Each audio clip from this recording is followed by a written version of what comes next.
कौशल्या ने एक रात सपना देखा। कौशल्या राजपूत, तुमने किए हैं जीवन में अच्छे अच्छे कर्म, इसलिए अब से जब तुम चाहो गायब हो सकती हो, जिसके लिए तुमको सिर्फ चुटकी बजानी होगी और चुटकी बजाते ही तुम गायब। बस एक बात का ध्यान रखना, जहां तुमने कोई गलत काम किया तुमसे ये शक्ति वापस ले ली जाएगी। कौशल्या की नींद टूट जाती है। ये कैसा सपना था? गायब हो जाऊंगी मतलब? हे भगवान, कंबल ओढ़ के सो जाती हूँ, सपना कंबल के अंदर नहीं घुस पाएगा। कौशल्या डर के मारे कंबल ओढ़ के सो जाती है। सुबह कौशल्या मंदिर जाने लगती है। अरे बहू, जल्दी चल, भिखारियों को खाना भी तो खिलाना है। हाँ माँ जी, अभी आई। आज तो खीर और पूरी बने हैं, सब खुश हो जाएंगे। दोनों सास बहू कार से खाने का सामान लेकर मंदिर पहुंचते हैं और भगवान की आराधना के बाद मंदिर के बाहर बैठे भिखारियों को खाना खिलाने लगते हैं। दीदी, आप हर हफ्ते आते हो, इतना सारा करते हो हम लोगों के लिए। मैं आपके लिए रोज अलग से दुआ मांगता हूँ। ये तो फर्ज है हमारा। दीदी, थोड़ी पैसों की मदद हो जाती तो अच्छा होता। बड़े चौराहे पे मेरी बीवी भीख मांगती है, उसका इलाज करवाना है, 100-200 रुपए लग जाएंगे। कौशल्या उसी वक्त भिखारी को 500 का नोट दे देती है और दोनों सास बहू वहां से लौटने लगती हैं। तभी कौशल्या को कोई शंका होती है। अब बहू रुक, तो मैं अभी आई। कौशल्या वापस वहीं जाती है तो देखती है कि भिखारी वहां है ही नहीं। कौशल्या को रात का सपना याद आता है। वो चुटकी बजा के गायब हो जाती है और सीधे भिखारी के पास पहुंचती है, पर भिखारी को वो दिखाई नहीं देती। कौशल्या देखती है कि भिखारी उन पैसों से शराब खरीद रहा है और कौशल्या उसे वहीं एक चाटा मारती है। अरे कौन है बे? एक और चाटा पड़ता है। अरे कौन है? कौन है? हिम्मत है तो सामने आओ। भिखारी को झूठ बोलने पर तड़ातड़ चांटे पड़ते हैं। वो वहां से भाग खड़ा होता है। कौशल्या चुटकी बजा के वापस बहू के पास आ जाती है और मन ही मन सोचती है, ऐसे तो मैं कितने गलत काम रोक सकती हूँ, कितनी ताकतवर हूँ मैं, किसी को पता भी नहीं चलेगा। सासू माँ, आप क्या सोच रही हो? अब कुछ नहीं, कुछ भी तो नहीं। ठीक है, मुझे ना थोड़े पैसों की जरूरत थी। मेरे कजिन भाई है ना, उनकी तबीयत थोड़ी इधर उधर हो रही है। वो तो खुद से नहीं कहेंगे कि पैसे दे दो, पर बहन होने के नाते मेरा तो फर्ज बनता है ना कि भाई की मदद करूं। अरे हाँ हाँ, ले जाना पैसे। पैसे इसीलिए तो कमाते हैं कि जरूरत में काम आ सके।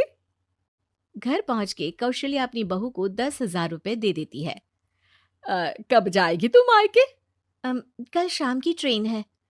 दोनों काम में लग जाती हैं। तभी काम वाली दीदी वहां आती है।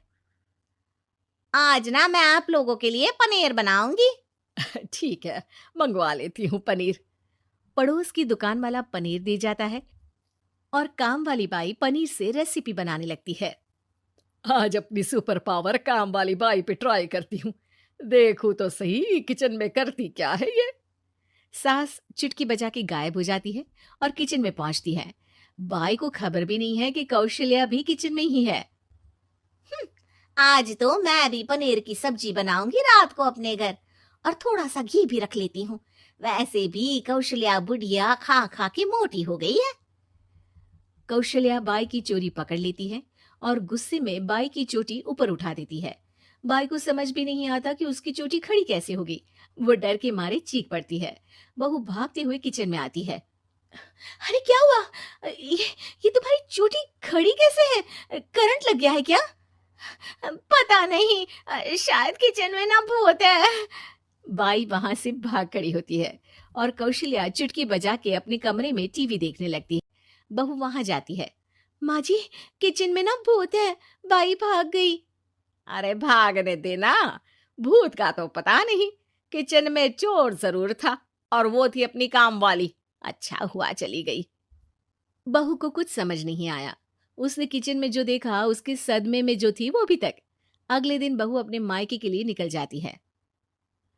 कहीं भिखारी और काम वाली की तरह बहू भी तो मुझे धोखा नहीं दे रही। अरे कहीं वो पैसे ले जाके शॉपिंग तो नहीं करने वाली ना। अभी पता लगाती हूँ।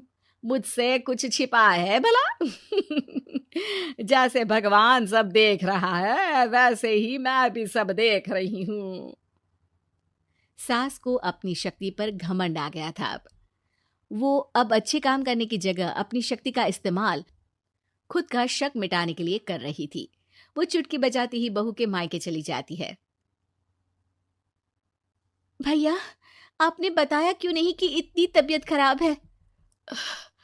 अरे तेरी सास बूढ़ी हो गई है, इतना भला काम करती है, उनकी मदद कौन करता है? यहाँ तो और भी लोग हैं ना।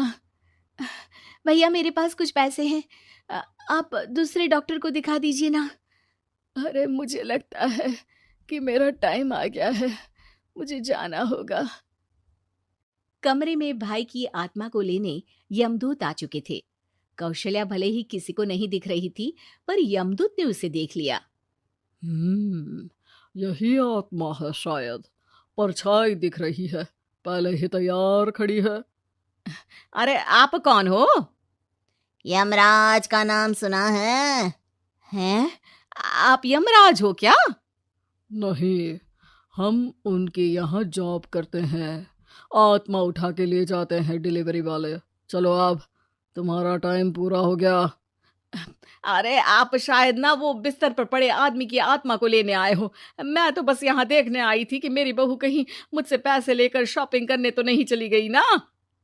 मतलब तुम्हारे पास शक्ति है गायब होने वाली? हाँ, तुम ऐसे तुच्छ काम में उपयोग कर रही हो ऐसी दिव्य शक्ति का। अब तो तुमको ही लेके जाऊंगा।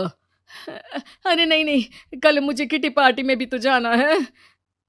अब नरक में ही करना किटी पार्टी। नहीं नहीं नहीं। 3 बार नहीं क्यों बोल रही हो? टीवी सीरियल चल रहा है क्या एकता कपूर का? अरे प्लीज मुझे जाने दो। आप तो उस बीमार आदमी की आत्मा को लेने आए थे ना, गलत डिलीवरी करोगे तो यमराज डांटेगा ना। बात तो सही कर रही हो, पर हमको उस पे दया आ गई। अभी उसकी उम्र ही क्या है, पर कुछ तो लेके जाना पड़ेगा ना। एक काम करो, अपनी शक्ति दे दो, गायब होने वाली है। अरे क्यों? तुम पृथ्वीलोक का भ्रष्टाचार रोक सकती थी, चोरी रोक सकती थी, अरे कोरोना रोक सकती थी, पर तुमने अपनी बहू की जासूसी करना शुरू कर दिया। अरे लेकिन किंतु परंतु। यमदूत सास की शक्ति लेके वापस चले जाते हैं। कौशल्या की परछाई हवा से नीचे गिरती है और जमीन पे आते आते कौशल्या का शरीर सामने आ जाता है। अरे लग गई, कितने ऊपर से फेंका। माँ जी, आप यहाँ ऊपर से कैसे गिरी? अरे समदन जी, आप अचानक कमरे में। सब घबरा जाते हैं। सास बहू को सारी बात बता देती है। ये लो आपके 10,000 रुपये। आपको मुझ पे इतना भी भरोसा नहीं है? अरे बहन, मुझे दर्द नहीं हो रहा है, अब अचानक से सब अच्छा होने लगा है। अरे तो फिर बिस्तर से उठ जाओ और मुझे लेटने दो, गिरी हूं ऊपर से तो पूरा बदन दुख रहा है। भाई को तो यमदूत ठीक करके जाते हैं, पर कौशल्या देवी दर्द के मारे बिस्तर पर आ जाती हैं।